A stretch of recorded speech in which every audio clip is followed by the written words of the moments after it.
What's going on, everybody? Shadow Trucker again. Today is June 23rd, Wednesday. I am currently down in West Memphis, Arkansas. So, I just recently passed my 1 month mark with this company and figured it would be time to go over some pros and cons, some stuff that I've come to notice about this company. Now, obviously, I haven't left, so it's still a good company. But there's always cons with every company you go to, so we're going to cover those as well as the pros. Now, most of the pros have already been covered in other videos, but we'll just go over them again. So we're going to go ahead and start off with the pros. If you guys want the cons, skip further ahead. I don't care. I mean, it's your option. All right. So the first pro that we have, obviously, is the pay. We went over my pay. Have a video of it. If you haven't seen it, go ahead and you'll see the breakdown video for my pay. You actually do make 60 cents a mile at this company if you have the time required. I had quite a while with mine. If you're a brand new driver, you are going to make a lot less. There was somebody that did ask about that. If you're fresh out of school, yes, they will bring you on. Yes, you are going to start significantly lower because you have to get put with a trainer. They're not going to pay you what a normal driver's making while you're being trained. That's just not fair. So you'll get put with a trainer, and I have a breakdown of that somewhere too. I think actually not. Sorry, I don't have a video of a breakdown, but if you want the information on it, excuse me, just put a comment on there.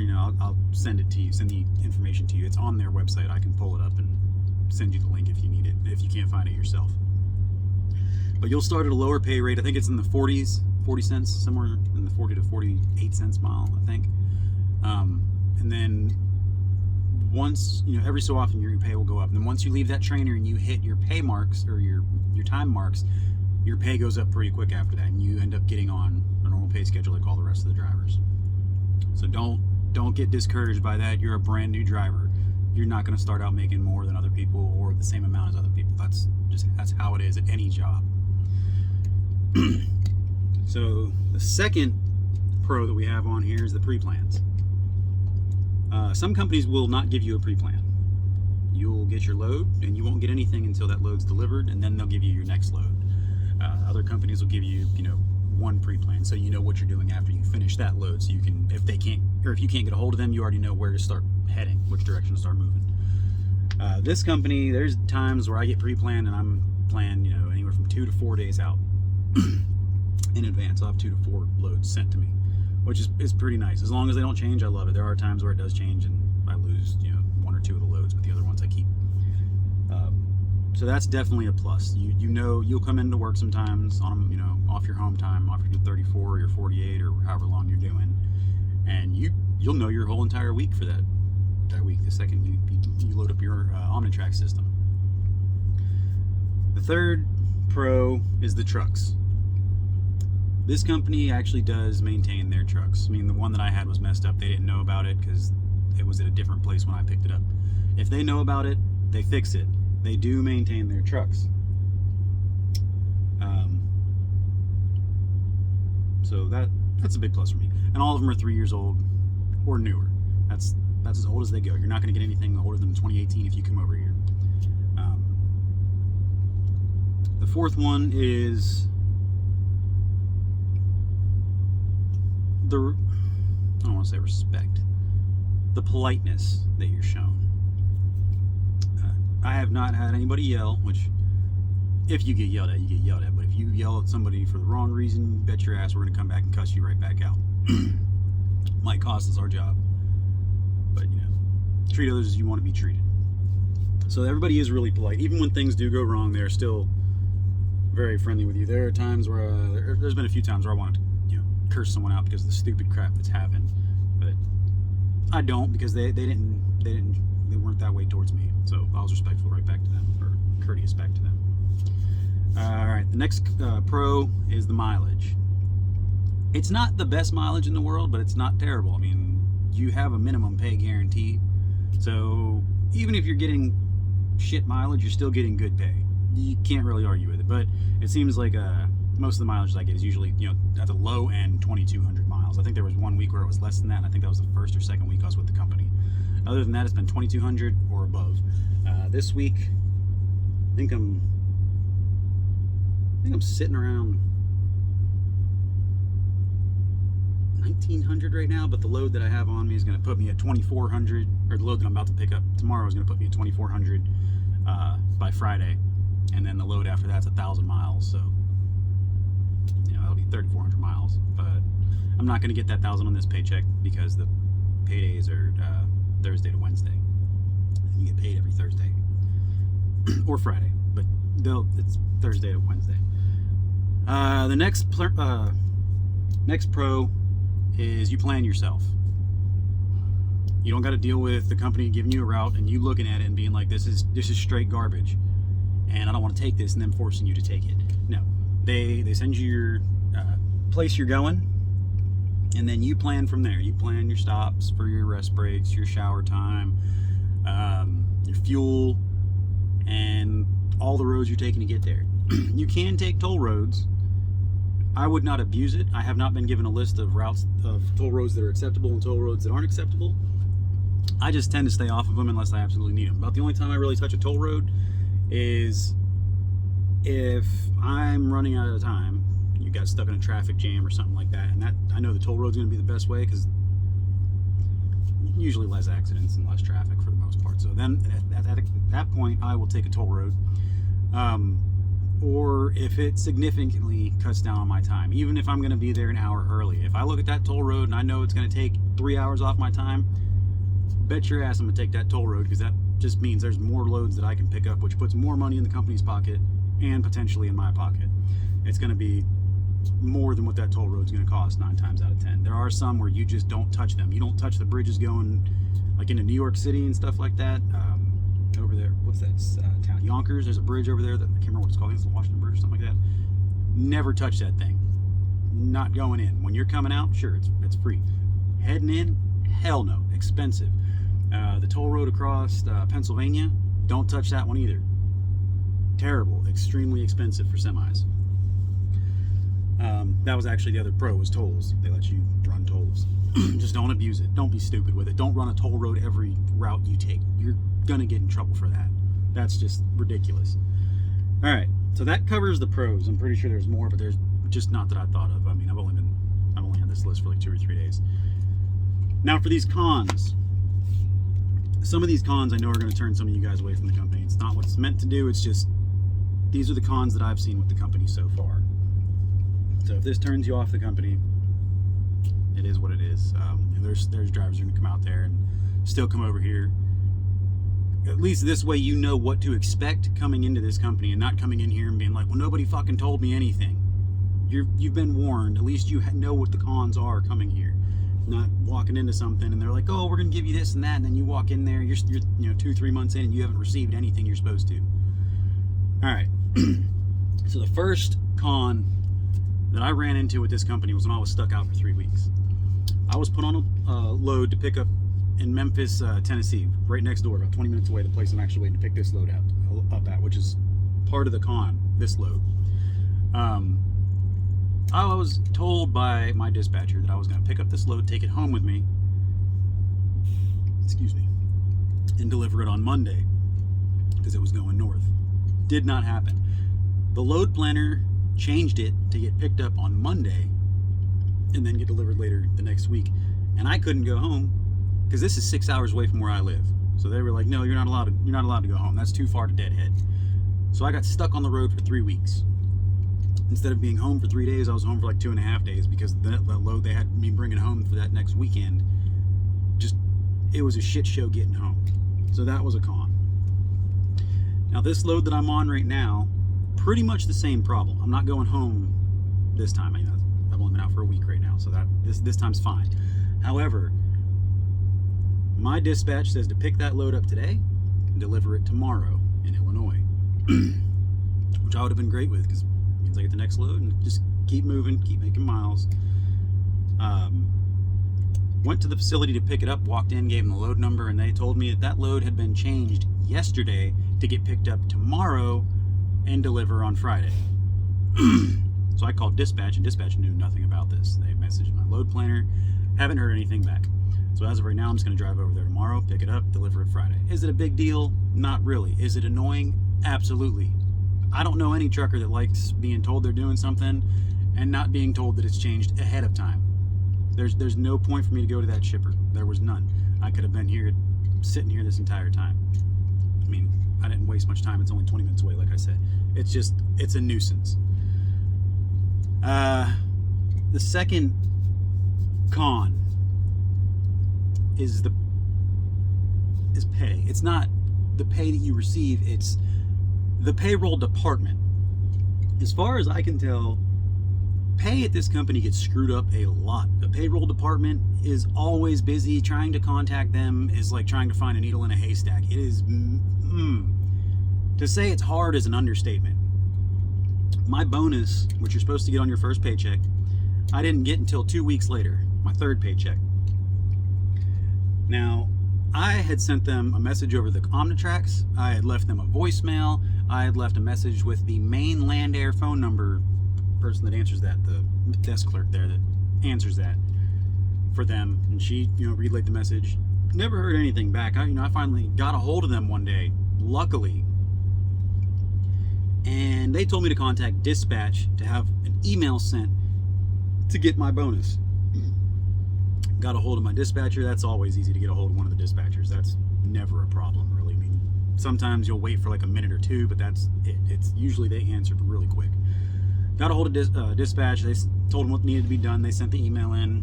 Tried to get a hold of payroll. It took like another 3 or 4 days. I just wanted to verify that the email made it through to them. It finally did, and I did get my bonus. Now, the reason this one, I consider this a con, is when you come into this company, not everybody gets a bonus. Let's start with that. Not everybody gets a bonus. They will tell you if you're going to get one. I didn't know I was getting one until like my second day at orientation. I wasn't expecting one. So I can't really be mad it took a while to get it. I still got a bonus. The reason I say this is a con, though, is if you know that somebody's getting a bonus at orientation, that paperwork should be submitted to payroll upon hiring this individual. It shouldn't have to go through dispatch. Dispatch is not payroll. Dispatch is dispatch. Breakdown is breakdown. Payroll is payroll. Safety is safety. Human resources is human resources. I should not have to contact dispatch to have an email for a bonus sent to payroll to receive my bonus from payroll. That's why I consider this one a con. And then the other part of this con for the payroll part is for your guaranteed pay, if you don't make your miles, you get $1,500 minimum, which this last paycheck got messed up. Not bad. It's like $200 short, which it's still over $1,000. I'm not mad there. It'll get fixed. It's not a big deal.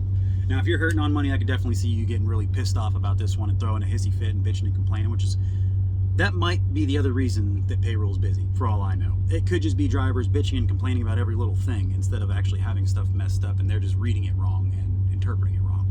That does happen too. It's not always payroll, but it's very weird that you can never get a hold of payroll. They shouldn't be that backed up. So mine was short because the miles were short, which was less than the 1,500 this time, but that's where I'm seeing the problem is I didn't get my 1,500 minimum. It's not very far off, but it's one of those things I'm going to get fixed here soon. So that's another downside. I mean, occasionally you'll have to play with dispatch to get the messages through to payroll. It's annoying. You will get paid. Once you get a hold of them and get through to payroll, you will absolutely 100% get paid. They don't screw you over on that. I'm not saying payroll screws you. I'm just saying there's issues with payroll, getting a hold of them and getting everything taken care of.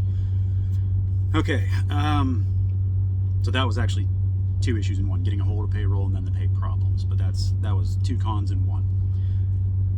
Third issue I have is I say it's a con because I think it's messed up, but it's not a con because you know about it coming into the company. Your time off. There is recently a new one. Antar just actually told me about. I don't know if I'm saying your name right, but he actually is going to orientation here soon, and he's going to be on the Sunoco account like I am. However, he will get. I'm not going to say what his pay is. That's if he wants to make videos on that. That's up to him. That's not my place to tell you his pay. However, he will be out for 5.5 days and home for 2 days, which I'm pretty sure it just means 1.5 days. Most companies say 2 days, and you're home for 1.5. So they do have that now. for some of the accounts.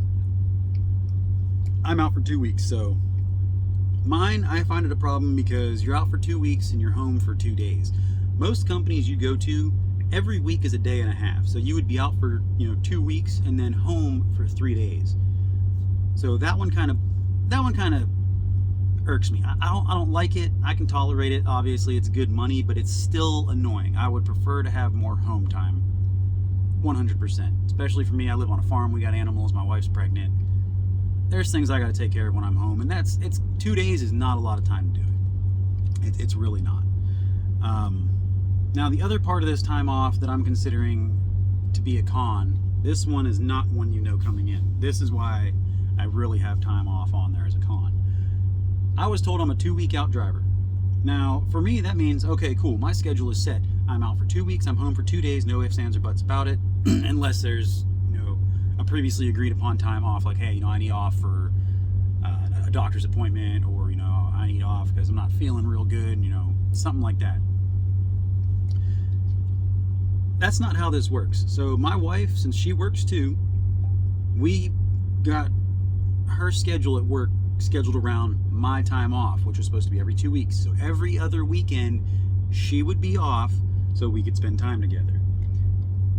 That's not how this company actually does it. You're considered an OTR driver for 2 weeks, but that's not how it works. You're not out for 2 weeks every single time. I was home last weekend and the weekend before that. The reason, because whenever it happens, I'm like, I'm going home this weekend. Like, I ask them, like, what's going on here? They don't plan to have you out for 2 weeks. They plan for the freight they have, which they have a lot of freight. So I don't know what really goes. I mean, I'm on a dedicated account. Maybe they're not trying to run me outside of that account in case I get too far away from one of the account or from one of the loads. That could be a potential issue. But that's one of those things where it's a nuisance because, I go home for that weekend. Like this past weekend, I went home. I wasn't supposed to be home. My wife was working. So when I got my truck parked close to my house, my wife couldn't pick me up until about an hour or two later. She worked the entire next day, and she had to drop me off early the next day because I had to be in the truck anyways. But then she had to go to work that day too. There was no time where we really got to hang out with each other. That's why that's a nuisance for me. Another problem I see here, or another con that I have here, is a no call roster. None. This one really irritates me because getting a hold of people is a problem. You can call the main Landair number and ask them to transfer you to whoever, as long as you know their name, what department they're in. They can transfer you like that. They do it all the time. Excuse me. That's how I get a hold of Payroll or any of these people, really. The only numbers you get when you come in and you get hired on, you get your fleet manager's number. If you're lucky, you don't always get it. Sometimes they give your fleet manager your number and they call you, which in theory would end up with you having your fleet manager's number. So you get your fleet manager's number, you get breakdown, you get your number for the fuel department for your comm data card, and I think safety. That's it. You don't have the numbers for the payroll department. You don't have the number for human resources department. You don't have the number for your dispatcher, not your fleet manager, your dispatcher. It's a nuisance. And every time that I ask for one of these, like whenever I call the main Landair number, I'm like, hey, can I get the number for payroll so I don't got to keep calling in? Oh, hold on, we'll transfer you, instead of giving me the phone number. That irritates me. That really irritates me. If I'm asking for a phone number, it's because I don't want to have to call into you every single time, then get routed over there, when I could just, tell my headset, hey, call payroll. Now I got to go, hey, call Landair. Landair picks up. Can you transfer me to payroll? Get transferred to payroll and then have to wait. That is annoying as all hell. So I would love to have the number for human resources, for payroll, all of them. My main dispatcher. I would love to have a sheet that has that on there. I'm going to find a way to get it. And I mean, if I have to sit there and call 1,000,001 people and get all the individual phone numbers myself and make the damn call roster, I'll do it. That's something I did in the military a lot. You run into that problem there too. There's information that's not there. You got to collect it all yourself. You build a sheet and then get it handed out to people. I can do that. Just give me the numbers. Now, another one problem that I have is I don't really know how to phrase this one. I haven't had any problems with dispatch But there was this week coming out, my dispatcher kind of irritated me. So I told you guys about this truck. It's clean. When I got it, it's clean. Like, it was spotless clean. Well, apparently the dude that had the truck was pretty dirty, apparently. That's why that shelf that I told you, there's staining on here from the previous driver, but it's clean. That, I don't know what that is. Found out there's some stuff between my fridge and my bed that you can't see until you're like down there shining a flashlight in the little crevice looking at it. There's like crumbs all the way from the front of the fridge all the way to the back. You just can't see them until you're down there. And I don't know what was under this floor mat, but I think it was changed. So they cleaned this truck really well. There were roach eggs somewhere in this damn truck. This whole past week and a half, I've seen little bugs in this truck. Didn't know what they were. Thought it was just something that flew in the window. It happens. It's normal. No, they weren't. I thought they were little beetles or something. No, they're fucking roaches in this damn truck. So not this past weekend, but the weekend before, I went home and there were damn roaches in my house. And me and my wife were really confused because we're clean people. I showed you my truck, and you know how I live. I'm a clean person. My wife's a clean person. We don't do roaches. We don't do bugs, period. We get our house sprayed, every year with pesticides and crap like that to keep the bugs out. We call the people in, pest control, and they take care of it, so we don't have bugs. So we were confused when we were seeing baby roaches in our house. We were like, what the hell is this? Where did this come from? They came from this truck. I would only see them at night once I started seeing them. And so this past weekend when I went home, when my wife was finally able to come pick me up, I had ordered stuff on Amazon while I was out on the road. Some these foggers that you can set off and it kills everything. So I made sure she had all that in the vehicle, so when she came to pick me up, I could fog the truck. She came and got me, we popped it, set it off. You're only supposed to leave it for 2 hours and then come back, open your doors. I set that thing off and I left my truck there that entire friggin' day. Didn't touch it. I let that smoke sit in here. I took everything out of my truck. All my food, my clothes, my books, my papers, my laundry bag, my cleaning supplies, everything. It all came out of the truck because I didn't want that crap on it. So, took everything home, washed all the clothes, found a bug in there, in my clothes. But when I was in the truck, I seen a roach on my bed. I seen a roach on the wall. They were under the passenger seat. One climbed on my foot while I was driving. No, fogged the whole truck. So when I left out Monday to deliver a load, I left a little late. And I arrived at the consignee about 45 minutes late. For me, this wasn't an issue because I've been there before. I know how they run. They care, but they don't care. They are scheduled appointments, but they know that there's problems right now with traffic and everything. So you have about an hour and a half window they'll let you play with. I mean, if you come in hours late, they'll still take it. They'll just work you in and you're going to get put at the back of the line. They're not going to hold it against you. Now, apparently, our company doesn't know that.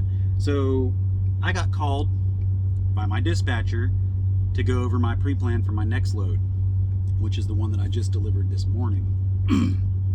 That I got from Newport, Tennessee, delivered it in Pine Bluff, Arkansas. And she was like, hey, I'm just calling to go over this with you. And I was like, okay, cool, I got it. I'm not going to deliver the load that I had into Newport to pick up that load until Tuesday. And she was like, what do you mean? And I was like, I don't have enough time. So she, instead of just being like, oh, okay, that's fine, she goes back and looks at my clock and goes, why did you arrive at the shipper late? That can be a service fail, which, yes, you can service fail loads by delivering them late. Companies will turn them down and your company ends up paying for it. This isn't one of those times. They didn't know that, so I can't hold that part against her. The part that irritates me about that is she acted like me showing up late to the consignee somehow made me run out of hours. No. If I would have left my house earlier, which, not really leaving my house earlier, if I would have got the truck prepped and ready to go earlier, well, I left my house at a good time. It just took me forever to get everything in here. So if I would have just thrown it all under my bed and then tried to deal with it later, that would have worked, but I was trying to get it all set up. Anyways, if I would have had it all set up and I would have delivered on time, I would have actually had less time on my clock because this facility only has one dock that you deliver these paper rolls to. And it's a blind side, which is a pain in the ass for every driver that goes there. And they only have one dock they load you in, which every time I go there, there's a trailer in that dock and I'm stuck waiting until they move that damn trailer before I can get loaded. So when I showed up there, they were loading a trailer. If I would have got there earlier, I would have been waiting an extra 20 to 30 minutes, burning more time off my clock before I ever got in that dock. So that was one of the other things that irritated me. The load that I picked up though, in Newport, picked it up, the next day, dropped off the load I had, picked up that one, delivered it over here with no problem. I had more than enough time to do that. So I don't know why they went back and looked at like, oh, you screwed up bad. No. Now, the safety issue. Antar, here's yours. The question you were asking, what is my problem with safety? Safety here, you're not allowed to park on the side of the road to go to sleep. I don't see that being a problem. That's understandable. They have a lot of accidents from that. And you can't stop on the side of the road to go pee. Now, for me, this one's stupid. One, if the side of the road is big enough, like you got them huge shoulders where you could park like 3 or 4 trucks side by side, I don't see why you can't go pee on the side of the road. That technically is an emergency. Would you, like, if your driver gets stuck in a traffic jam, which this company doesn't look at this kind of stuff, which is why this gets me heated. If your driver is stuck in a traffic jam and he has to go piss, you don't want him pissing in a bottle going down the road. If somebody else drives by and they see him with his penis out, peeing in a bottle, he's going to get hit for public indecency.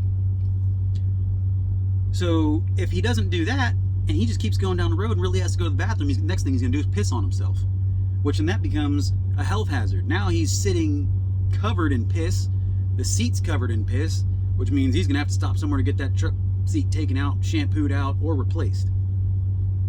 Why can't he pull over to go pee real quick? That to me, that's dumb. Parking on the side of the road to sleep, though, completely understand that. So the only 2 acceptable reasons you're allowed to pull over, turn these lights on, shades starting to come in. The only 2 acceptable reasons to this company that you're allowed to pull over on the side of the road is you've been in an accident or there's an emergency, something went wrong with your vehicle. This is where it becomes my annoyance. 2 weeks ago, my lights came on. There was a trailer I was pulling, the ABS light would ping on and off. It wasn't a big deal. That crap happens. There's just usually something between the pigtail, or he's got to blow out the cord underneath the trailer. But it would just come on and off like hours apart from each other. So I was like, whatever. I wrote it up. I did write it up. I will write anything up. Even if it's not a DOT problem, I will write it up, just so if somebody does try to make it a DOT problem, I can be like, nope, cover my ass. It's on the system right there. I sent it in. So anyways, ABS light coming on and off, no problem. Well, my tractor ABS light comes on. And I'm like, all right, I'll stop at the next stop, get it looked at. It hadn't even hit the stop yet, trailer ABS light comes on. And it doesn't go off this time. Usually it comes on for like 5 seconds and shuts back off. It didn't go off. After both of those come on, it ends up activating or disengaging my active brake assist and my adaptive cruise control. All those lights are on my dash. So what do? Pull over to the side of the fucking road, turn my hazard lights on, climb out the passenger side, and check my pigtail. Make sure that did not come disconnected or get disconnected. And it wasn't. I pulled it out, looked at it, put it back in, looked and the truck lights were still on, so I pulled it back out, blew off the pins, put it back in there, looked under the trailer, everything was still connected as far as I could tell. So I didn't know what was going on. So I climb back in the truck, get back on the interstate and go to the next truck stop. And I shut the truck down, leave it for a few minutes, turn the truck back on, and it clears everything. It was just a simple electrical glitch. I am now on 90-day probation with safety because I didn't call somebody in breakdown or in safety to let them know about this. This company does mass punishment because other drivers have peed on the side of the road in bottles, and the company does not like that. They now punish everybody if you can't prove that there was actually a problem. Now, rather than just sending me to a facility to read the trouble codes on my engine, which these trucks will store your ABS codes until they're cleared by a mechanic. So now I'm waiting to go to a mechanic to get those codes read to prove that my ABS lights were on, which when your ABS lights come on, it will disengage your adaptive cruise control and your active brake assist. But that's not always just an electronic glitch. Sometimes there's a real problem and you could lock up. And I even asked them about this because the safety lady that I talked to, she was understanding of it, but she sent it to her boss, and her boss was like, well, there's nothing in the system that he sent to breakdown, and there's nothing in the system he sent to safety. Why would I? If you have common sense, hey, I know this is a problem. I'm not a brand new driver. So, common sense. Go check your pigtail. Check the connections under the trailer. If that's not the issue, get back on the road and go down to the next safe spot that you can park. A rest area, the nearest truck stop, an empty lot, up off an on-ramp and into a big empty gravel lot or something. the next safe area, then contact somebody if you need to. Why am I going to sit there on the side of the road and contact somebody? Then I'm going to get bitched at like, oh, you know, you should have went to the next place and then contacted us, because sitting on the side of the road is not safe if you can still move your vehicle. When I get to the next place, however, the next thing I'm going to do is shut the truck down, wait a few minutes, restart it, and see if it was an electronic glitch, which it was. The fact that it's an electronic glitch means it doesn't need to contact anybody. It's fine. That is a normal thing with trucks. The whole friggin' engine's a computer essentially nowadays.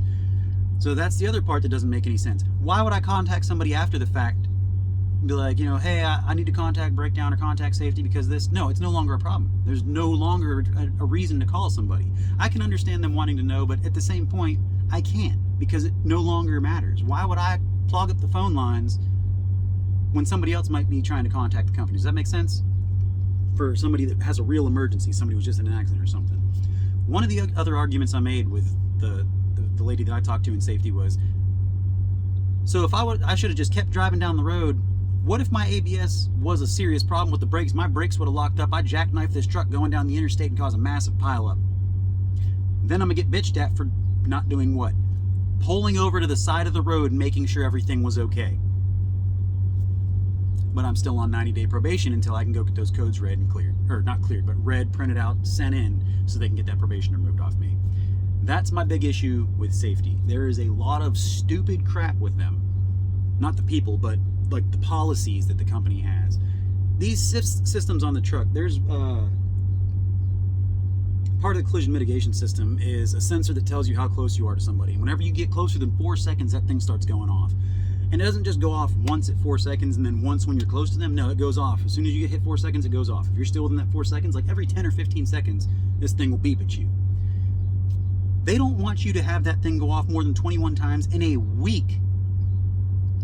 If you're sitting in rush hour traffic up in Chicago, down in Savannah, Georgia, Atlanta, Georgia, Houston, Texas, Dallas, Texas, Memphis, Tennessee, West Memphis, Arkansas, Knoxville, Tennessee, Nashville, Tennessee, you're going to set that thing off more than 21 times in an hour. If you keep a 4-second gap between you and any of them cities, you're never making it anywhere, because everybody's going to constantly pull right in front of you. Your truck's going to move 10 feet every 6 hours, or not literally. You guys get the point, though. You understand that. You will set that thing off more than 21 times in an hour. They don't want you to set it off more than 21 times in a week. Hell, just today, this morning, when I got up and moving, there was a truck that because I don't move over to the left lane to pass somebody until I'm near them. Otherwise, I'm clogging up the whole left lane, and then I'm going to get a ticket because I'm not actively passing somebody because I'm way too far away. The company doesn't think about that either. That's a problem. That is a serious problem. You really want me to wait, stay back here 4 seconds? This truck's only going a mile an hour faster than me, or slower than me, and get over in the left lane and wait, 20, 30 minutes before I can actually make it past that guy? I'm not going to stay behind him, because if I do, it doesn't sound like a lot, 1 mile per hour slower than me. But if you're actually stuck on that road and you were both doing, 250, 300 miles, that time adds up. You could have, passed him and saved 10, 15 minutes. And what they're going to tell you is, oh, that's not that much time. That 10, 15 minutes could be the difference between you getting stuck in a traffic jam somewhere or stuck behind an accident. You could, that could cause you to have your load delivered late. I'm not saying get up on somebody's ass and ride their ass till they move, but I'm saying get up, move over, and then pass them, and then get back in, so you're in that left lane as little time as possible. So those are the problems that I've seen. Now, like I said, some of you guys is going to turn you away because some of you just don't like that stuff. It's whatever. But I told you guys from the beginning, I'm not going to lie to you. If I find bad stuff, I'm going to let you know there's bad stuff. I would want to know what the hell's wrong with a company before I go to it, because I don't want to get roped into some crap that I can't deal with. I can deal with this stuff. It is annoying, and I hope it gets fixed. I really do. But I just want you guys to know what it is. Don't come to a company, start making videos, and lie to people because the company's going to give you money or whatever to make the videos for them look good. Don't do that. There are drivers that do that, and it's wrong. You're bringing drivers into an organization they shouldn't be part of, and they're going to get screwed over because you were being a dick, all for a few extra dollars. When I talked to the recruiting department, they liked what they seen in my first few videos. They might not like this one very much. But they liked what they seen in my first few videos. You know, they said, we're going to talk to marketing and see if we can get you some stuff to put out there. I'll put the information out there, but if I know the information's a lie, I'm not going to publish it. I'm not going to do that.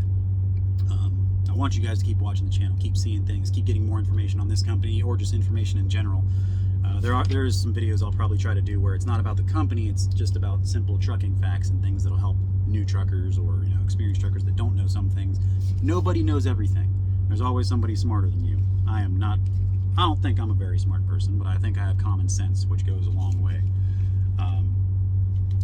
But yeah, that's the video for you guys. Sorry this one's a little long. Yeah, take care. Let me know if you want me to cover anything else. Keep posting comments. These few people that have been posting comments, I will get back to you. I will give you every bit of information I have. I'm not going to lie to you. I haven't lied to any of them yet. If you want to know something, ask, and I will let you know. You guys have a good one, and I'll catch you later.